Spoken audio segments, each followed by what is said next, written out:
E o texto de hoje é Mateus capítulo 5, versículo 4. Os que choram serão consolados. Os que choram serão consolados. Vamos ler juntos? Está aqui na tela, também está na sua Bíblia. É um dos textos que as mais variáveis versões nos dão as mesmas palavras. Pode ser que esteja escrito na sua Bíblia como é feliz os que choram, e aí é bem controverso, né? Mas é exatamente isso que o texto está nos apresentando. Está escrito bem assim: bem-aventurado os que choram, porque serão consolados. Vamos no 3, se não tiver igual a minha, você pode me acompanhar aqui na tela. 1, 2, 3. Bem-aventurados os que choram, porque serão consolados. É isso aí, irmãos. Vamos orar. Vamos falar com o nosso Deus mais uma vez, pedir a Ele instrução na sua palavra. Pode se sentar. Senhor, dá-nos graça para que possamos, ó Deus, nessa noite, refletir na sua palavra, ser edificados e encorajados por ela. Fale aos nossos corações, tenha misericórdia de nós, ó Deus. Nós queremos, ó Deus, ser servos fiéis, que te glorificam, que te agradam, que te servem, ó Deus, com alegria, Senhor. Deus, nos ensina como andar nesse mundo, de modo que te glorifique, de modo que te represente como cidadãos do seu reino, Senhor. Em nome de Jesus, nós oramos. Pedimos, ó Deus, que a sua palavra possa penetrar em nossos corações e nos transformar, e nos lapidar, e nos fazer discípulos, ó Deus, radicais, que estão dispostos a tomar a cruz e seguir Jesus. Em nome de Jesus nós oramos. Amém e amém. Meus amados irmãos, esse versículo inserido nesse capítulo, no capítulo 5 de Mateus, está classificado nas bem-aventuranças. Uma passagem que talvez na sua Bíblia tenha um títulozinho, As Bem-aventuranças. Eu quero refletir com os irmãos, a proposta é que sejamos objetivos em nossas quartas-feiras, diante da dinâmica semanal, da nossa vida que é um tanto quanto corrida. Nós temos aqui para acessar a palavra de Deus de modo objetivo. Então, esse sermão tem por objetivo nos fazer refletir sobre o arrependimento genuíno, o arrependimento verdadeiro.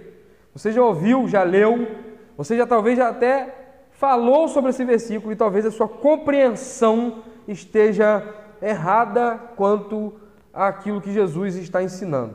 A imagem que eu compartilhei hoje é The Chosen, né? Jesus é uma série sobre a vida de Jesus e dos seus discípulos e apresenta Jesus ensinando seus discípulos no Sermão na Montanha. Os discípulos chegaram aos pés de Jesus.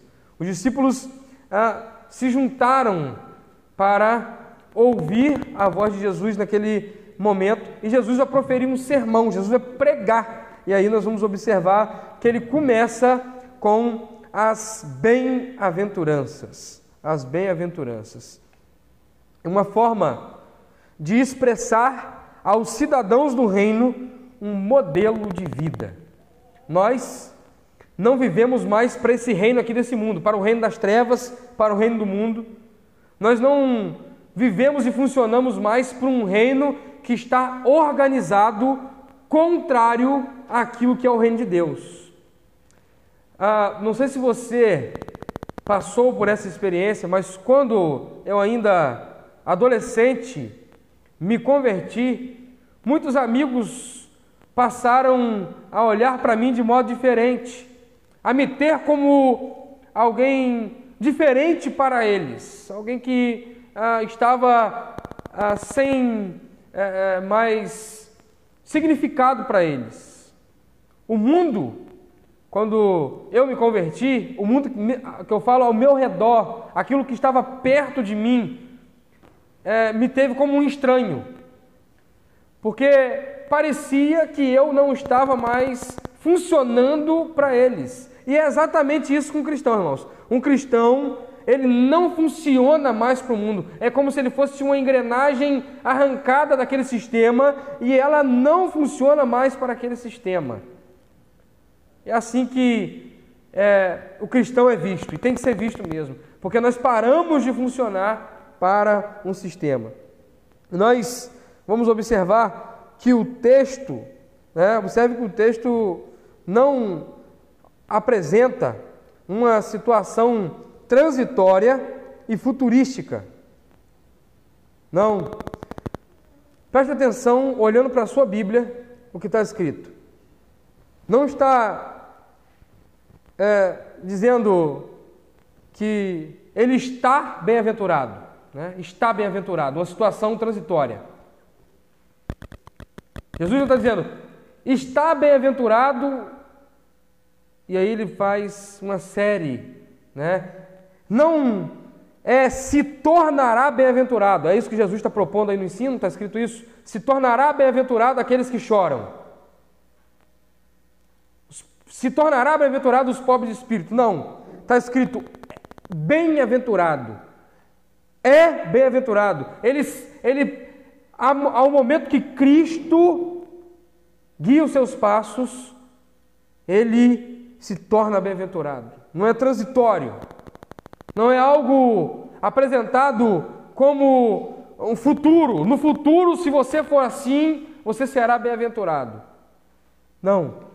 O texto nos apresenta algo sobre o aqui, sobre o agora, sobre a nossa vida aqui na terra.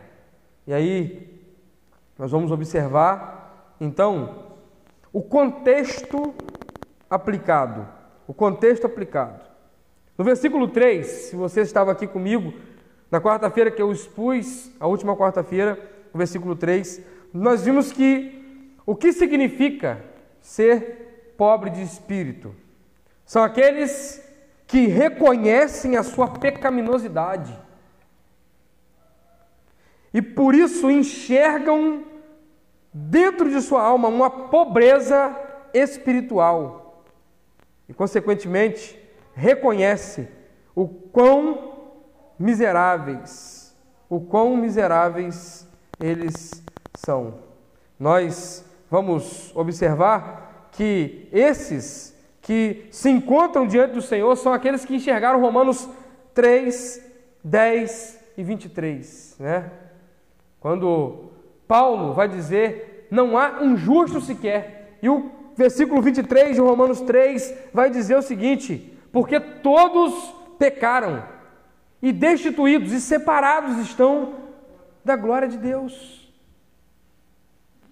Então, quando o homem, ele enxerga dentro da sua alma essa miséria, essa carência espiritual, essa sequidão, ele reconhece que ele é um pobre de espírito.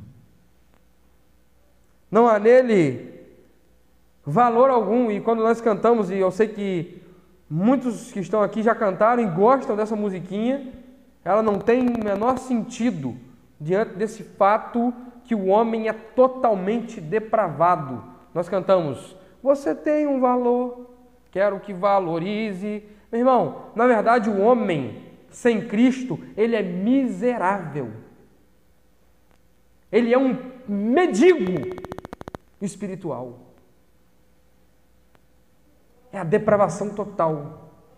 É um dos pontos doutrinários das doutrinas da graça, começando pela depravação total.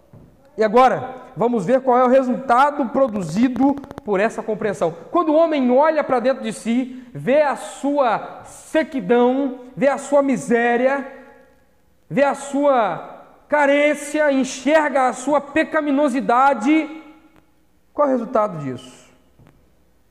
Essa compreensão que o Espírito Santo convence o homem do seu pecado, da justiça, do juízo, e ele enxerga a sua natureza pecaminosa. Qual é o resultado? O que isso significa? O que significa esse choro? O que significa esse choro? É o que nós vamos ver agora, irmãos. Eu quero que os irmãos percebam comigo, primeiro, o que eu quero destacar aqui, esse choro não é alguém melancólico, alguém que chora por causa de tudo. né? Vive chorando, é chorão. É chorão. Ele reclama, ele chora, ele resmunga. Qualquer coisa ele está abrindo a cara chorando. Esse versículo está ensinando, pastor, então que é bom que todo dia eu pare um momento do meu dia, vou para um canto e abra a cara chorando.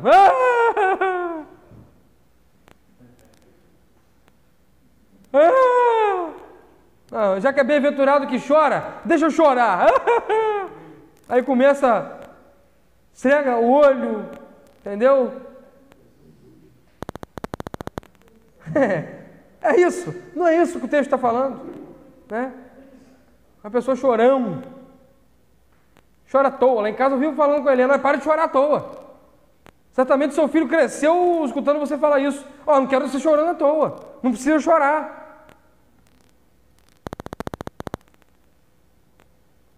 Eu não... Vou comprar picanha, a picanha está muito cara.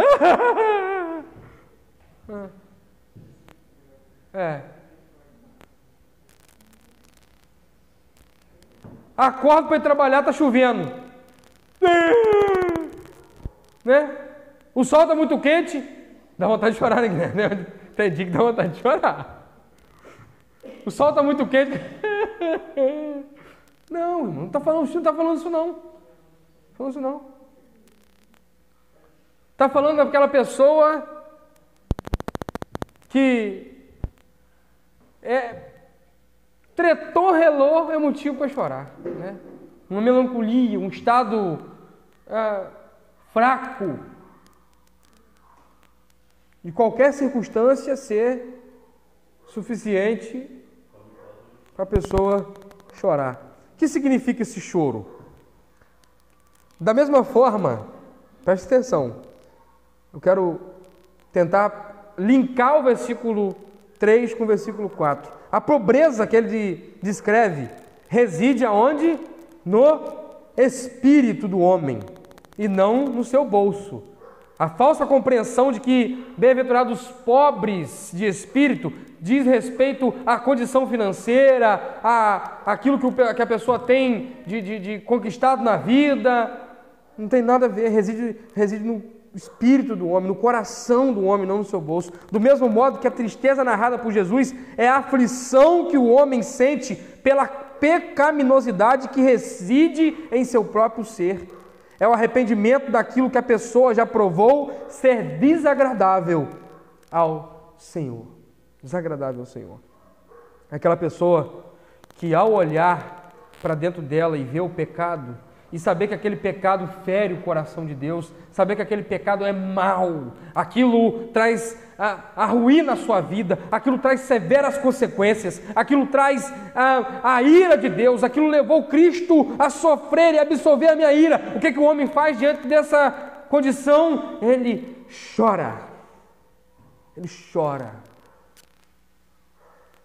E esse choro é resultado ou representa um genuíno arrependimento. O apóstolo Paulo, Romanos capítulo 7, versículo 24, diz: miserável ser humano que sou, quem me livrará do corpo dessa morte? É um choro expresso quando Paulo entende a sua pecaminosidade, quando Paulo se encontra com Cristo e Cristo mostra a sua miséria espiritual, ele olha para dentro dele e o que ele tira lá de dentro é um choro de arrependimento.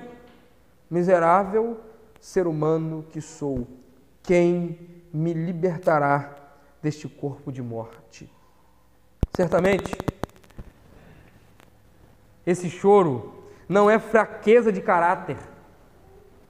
Ao contrário, é uma força humilde que faz parte do homem que aprendeu submeter-se a dificuldades, experiências difíceis e pessoas difíceis, sabendo que em tudo, Deus está cooperando para o seu bem. Pastor, homem não chora. Quem já ouviu falar assim? Homem não chora. Não chora não? Não chora porque não olhou para dentro do seu coração e viu a sua miséria. E chora sim, que eu sei que chora, né? Eu sei que chora. Eu choro. Hoje mesmo eu já chorei. Quando se apresentei diante do Senhor, quando fui colocar as minhas lutas, as minhas provações, os meus desafios diários, chorei. Mas não um choro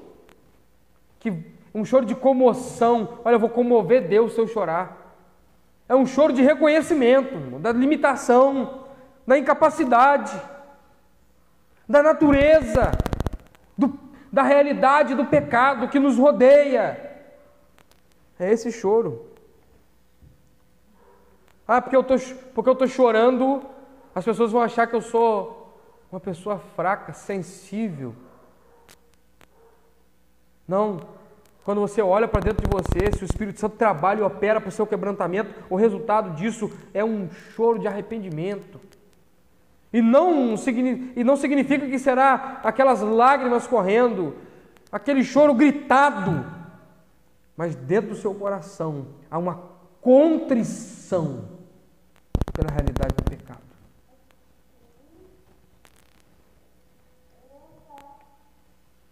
Então vamos observar que aqueles que choram, o texto está nos dizendo o quê? Observe o que o texto está nos apresentando. Bem-aventurados, um estado definitivo. É bendito, é feliz, é bem-sucedido. É isso que o texto está dizendo. Bem-aventurado os que choram. Por quê? Eles serão consolados. Pastor, e se eu reconhecer o meu pecado? Se eu me arrepender dos meus pecados, se eu ir diante do Senhor, me quebrantar e chorar, a minha vida vai ser uma vida triunfante. É só vitória. Agora é só vitória. Vai dar tudo certo. Não vai dar nada, tudo vai ser certinho, mar de rosa. Se eu chorar, beleza. Se eu reconhecer o meu pecado, é tudo. Não, meu irmão, deixa eu te falar. Se você reconhecer seu pecado, a única coisa que você vai evidenciar é a sua futura vida na eternidade com o Senhor. Você está evidenciando isso, esse quebrantamento, esse arrependimento para a eternidade. Deus não troca arrependimento com sucesso aqui nessa terra. Deus faz o seguinte, Ele traz o Espírito Santo que convence do pecado, da justiça e do juízo. Ele quebranta o seu coração, você se arrepende e o que Ele te dá de recompensa a isso é a salvação. Cristo não morreu na cruz, frase de Augusto Nicodemos. Cristo não morreu na cruz, presta atenção, para te garantir uma casa própria, um carro dos sonhos e os melhores passeios dessa vida. Cristo morreu na cruz para te dar a salvação. Se você olha para dentro do seu coração, vê a sua miséria, a sua pecaminosidade e reconhecendo isso, está achando que o resultado desse reconhecimento vai ser uma vida triunfal aqui nessa terra, eu quero dizer que você está completamente equivocado. O que Cristo te garante é que você pode ter provação. E usando agora o reverendo Hernando Dias Lopes, ele diz: Deus não livrou Daniel da cova dos leões. Deus livrou Daniel na cova dos leões. Assim como Cristo nos garante não nos livrar, nos colocar numa redoma, numa bolha e nos livrar dos problemas dessa vida. Ele nos garante que Ele nos livrará nos problemas dessa vida. Na caminhada, vai caminhando, vai seguindo com fé, vai dando passos, vai andando na direção da Canaã celestial. E Cristo vai nos sustentando na caminhada. É a perseverança dos santos que está garantida no operar contínuo da graça de Deus no coração do crente. Nós vamos olhar, irmãos, que há um consolo eterno. Essa vida aqui é dura, é sofrida. Não adianta, irmãos, achar que agora eu me converti e estou destacado. Irmão, não tem como. Né? É o evangelho caceta e planeta. Não sei quem se lembra e assistia na Globo, passava um programa chamado Caceta e Planeta. E tinha o seu Creyson, né? E ele apresentava lá determinados produtos para acabar, oferecendo produtos para acabar com o problema do cara. E ele dizia, a slogan dele era essa: seus problemas acabariam. Agora é com Action. E ele apresentava ali, agora é com Equio. E apresentava um produto. O Evangelho não é um produto do Cacete Planeta que vai acabar com os problemas do crente, que o crente vai ficar tranquilo. Não, irmãos. Há uma segurança que o crente tem, uma âncora firme, um porto seguro que o crente tem no Evangelho. E a Cristo. Agora, essa vida aqui tem dor, tem tristeza, tem aflição, tem luta, tem provação, tem decepção, tem medo, tem ansiedade. Você olha para o lado, olha para o outro, e as pessoas estão correndo para os psicólogos, os psiquiatras, para lidar com as suas ansiedades. Jesus vai tratar disso mais na frente. Aqui, ainda nessa série, você vai ver Jesus falando sobre isso. E nós vamos ver onde reside o problema da ansiedade. Mas essa vida é dura. Tem choro. Tem choro. Choramos porque perdemos alguém ou alguma coisa. Choramos porque nos decepcionamos com situações ou pessoas. Choramos porque não conseguimos alcançar os nossos objetivos. O texto não está dizendo que é proibido chorar por causa disso. Jesus não está ensinando bem-aventurados que choram. Ah, pastor, você explicou que é sobre arrependimento. Então, não, preste atenção. A gente chora, a gente luta. E eu quero dizer para os irmãos que a minha maior luta nessa terra aqui, minha maior luta, ou o que mais me aflige aqui nessa terra, é conviver com a minha natureza pecaminosa, é a realidade do pecado. É isso que mais me fere. Conviver com a minha natureza pecaminosa. É o que mais me decepciona, o que mais me aflige.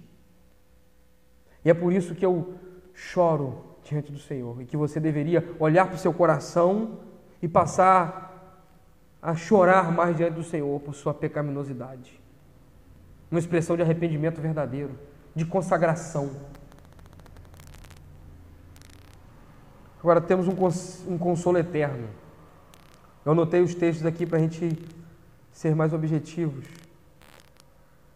Salmo 119, versículo 76. Seja o teu amor o meu consolo, conforme a tua promessa ao teu servo. Esse amor de Deus, ele nos consola constantemente enquanto vivemos aqui, mas reverberará na eternidade e será definitivo, um consolo definitivo, onde você não vai chorar mais. Salmo 119, versículo 50. Este é o meu consolo no meu sofrimento.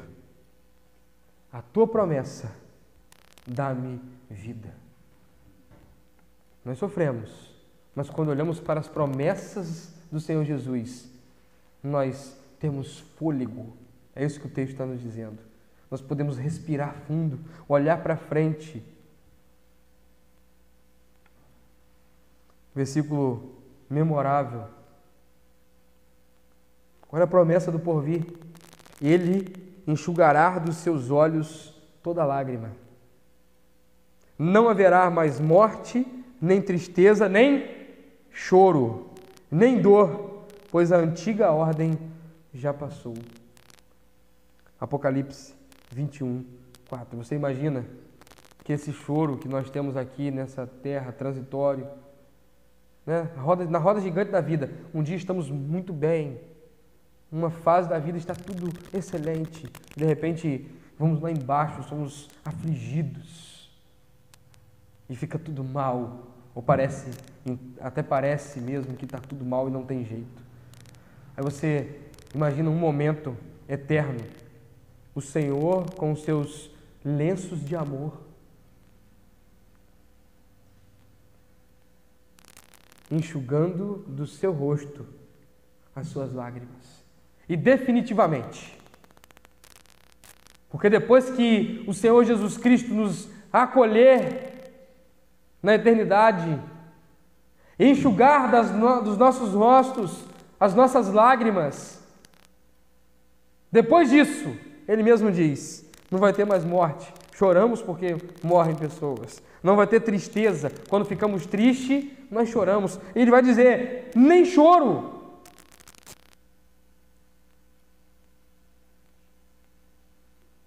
Nem choro. Nem dor. Existem dores que sentimos e que nós choramos por causa daquela dor. É intensa, é terrível. Imagine um paciente em estado terminal de câncer, em que a morfina não está mais fazendo efeito, e ele só faz uma coisa, ele chora a sua dor. Aí você imagina essa pessoa partindo dessa vida, sendo acolhida nas mansões celestiais. O seu Beto foi o nosso irmão recolhido recentemente às mansões celestiais. Aí você imagina o Senhor Jesus Cristo lhe recebendo no céu, enxugando aquela lágrima da UTI do rosto do seu Beto, sanando a dor e acabando o choro. Não tem mais choro. Não tem mais choro. Não tem mais dor. A antiga ordem, as coisas lá de trás se passaram. Novos céus e nova terra. Meu irmão, eu quero te dizer nessa noite para encerrar. O seu arrependimento, o seu choro de arrependimento aqui produzirá em Cristo a sua alegria eterna e inabalável. Olhe para dentro do seu coração, reconheça a sua pecaminosidade e que esse reconhecimento possa gerar em você um arrependimento, uma expressão de arrependimento. Cada um expressa o seu arrependimento de uma forma. Uns passam a dedicar-se instantaneamente, no mesmo momento, ao serviço do Senhor. Outros olham, avaliam, se entristecem e se contraem até o consolo do Senhor vir, eles serem renovados pela palavra de Deus, eles se levantarem. Mas eu quero dizer, o importante de tudo é olhar para dentro do coração, reconhecer a pobreza espiritual e que esse reconhecimento possa produzir um choro de um arrependimento genuíno, verdadeiro. Eu oro para que Deus possa operar em nossos corações e nos dar características do discípulo aprovado. Eles reconhecem a sua pecaminosidade, eles se arrependem dos seus pecados e eles vão seguindo, eles vão caminhando. E nós vamos olhar na caminhada dele como que Deus vai operando para trabalhar e forjar o seu caráter em cada um dos seus filhos aqui na terra. Feche seus olhos e vamos orar.